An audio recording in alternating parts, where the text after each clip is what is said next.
Viral व्हिडिओचा गैरअर्थ, प्रत्यक्षात पोलिसांनी तरुणीचेच केले संरक्षण।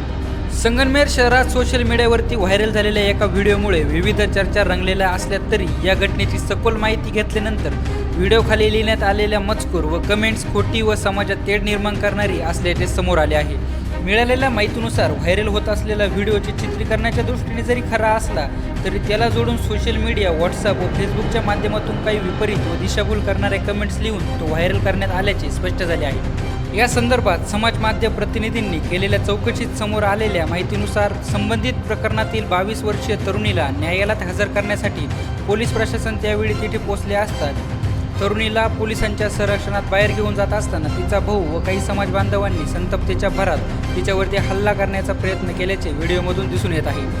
दरम्यान तरुणीचे संरक्षण करण्यासाठी पोलीस निरीक्षक समीर बारवकर व त्यांच्या काही सहकाऱ्यांनी जमावाला पांगवण्यासाठी काही हालचाली केल्या। यावेळी पोलिसांकडून जमावाला रोखण्यासाठी धक्काबुक्की झाल्याचे व्हिडिओमधून दिसून येते। मात्र संपूर्ण व्हिडिओमध्ये कुठल्याही महिलेला पोलिसांकडून हात लावल्याचे दिसून येत नाही। उलट तरुणीवरती हल्ला करण्याचा प्रयत्न करणाऱ्या तिच्या काही पुरुष नातेवाईकांनाच पोलिसांनी मागे हटवत धक्काबुक्की झाल्याचे स्पष्ट दिसून येते। त्यामुळे सोशल मीडियावर व्हायरल होत असणाऱ्या या व्हिडिओला दिलेले चुकीचे कॅप्शन व कमेंट्स समाजात गैरसमज निर्माण करण्याचे असल्याचे स्पष्ट झाले आहे। पोलीस प्रशासनाकडून या संपूर्ण प्रकाराची सविस्तर चौकशी सुरू असून चुकीची माहिती पसरवणाऱ्यांवर कारवाई होण्याची शक्यता वर्तवली जात आहे।